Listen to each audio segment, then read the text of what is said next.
नरेश मीणा की रिहाई को लेकर हुआ महापंचायत का ऐलान।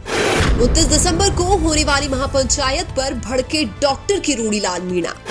महापंचायत को लेकर टोंक कलेक्टर सौम्या झा ने प्रशासन को किया अलर्ट। 29 दिसंबर की महापंचायत राजस्थान में ले सकती है बड़े आंदोलन का रूप। देवली उनियारा के उपचुनाव में एसडीएम को थप्पड़ मारने के बाद जेल में बंद नरेश मीणा के लिए महापंचायत का ऐलान किया गया है। अब सोई हुई सरकार को जगाने के लिए नरेश मीणा के समर्थकों ने लंबे इंतजार के बाद सरकार को बड़ी चेतावनी दे दी है। अब 29 दिसंबर को प्रहलाद गुंजल के नेतृत्व में एक विशाल महापंचायत का आयोजन किया जाएगा। 29 दिसंबर को होने वाली महापंचायत पर अलग अलग लोगों द्वारा अलग अलग प्रतिक्रिया आ रही है। महापंचायत को लेकर कृषि मंत्री डॉक्टर किरोड़ीलाल मीणा का बहुत बड़ा बयान आया है। किरोड़ीलाल मीणा का कहना है कि कुछ लोग महापंचायत के नाम पर राजस्थान में राजनीति कर रहे हैं। किरोड़ीलाल मीणा ने कहा कि उन लोगों से यह पूछना चाहिए कि महापंचायत क्यों कर रहे हैं। आगे किरोड़ीलाल ने कहा कि अब तो वहां पर पुलिस भी नहीं जा रही है और न ही पुलिस किसी निर्दोष को गिरफ्तार करेगी। किरोड़ीलाल मीणा ने यह भी कहा कि लोकतंत्र में सभी को अपनी बात रखने का अधिकार है, लेकिन महापंचायत के नाम पर राजनीति करके लोगों को गुमराह करना सरासर गलत है। उधर सरपंच संघ के अध्यक्ष मुकेश मीणा ने भी नरेश मीणा सहित अन्य साथियों को रिहा करने के लिए आंदोलन की चेतावनी दे दी है। नरेश मीणा के समर्थकों ने ये चेतावनी दी है कि अगर टोंक जिले में महापंचायत का आयोजन हुआ तो वो कलेक्ट्रेट का घेराव करेंगे। 29 दिसंबर को होने वाली इस महापंचायत में राजस्थान सहित मध्य प्रदेश के लोग भी शामिल होने वाले हैं। ऐसे में 29 दिसंबर से राजस्थान में एक बड़े आंदोलन की गूंज सुनाई देने वाली है।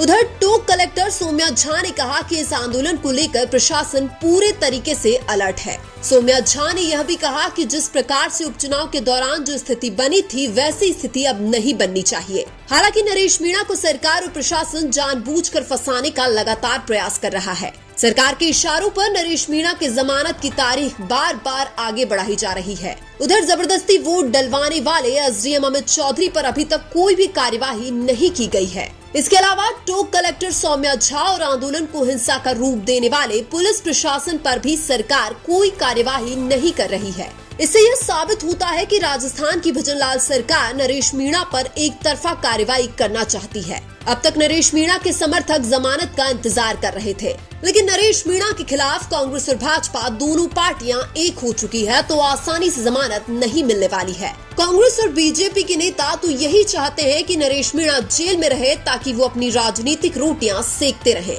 नरेश मीणा लंबे समय तक कांग्रेस पार्टी से जुड़े रहे हैं और जरूरत पड़ने पर नरेश मीणा ने कई कांग्रेसी नेताओं का साथ भी दिया है, लेकिन फिर भी वही कांग्रेसी नेता सत्ताधारी भाजपा के साथ मिलकर नरेश मीणा को कड़ी से कड़ी सजा दिलाने पर तुले हैं। हमारा देश एक लोकतांत्रिक देश जरूर है, लेकिन यहाँ पर राजनेता अपनी पावर का गलत इस्तेमाल करके लोकतंत्र की हत्या कर देते हैं, क्योंकि अगर राजनीतिक दबाव न होता तो शायद अब तक नरेश मीणा को कोर्ट से जमानत मिल चुकी होती।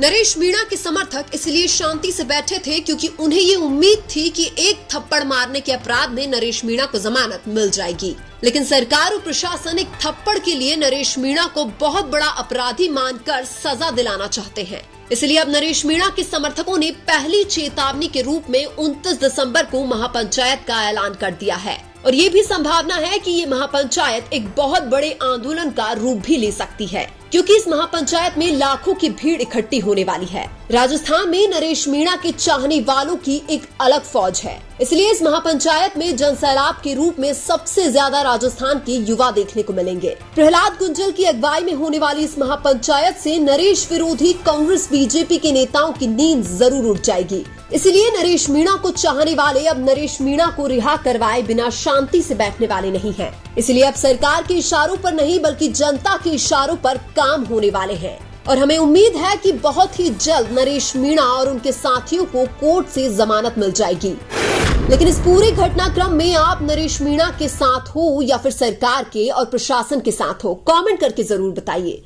वीडियो अच्छा लगा तो लाइक कीजिए और हमारे चैनल मीणा की आवाज को सब्सक्राइब कीजिए। धन्यवाद।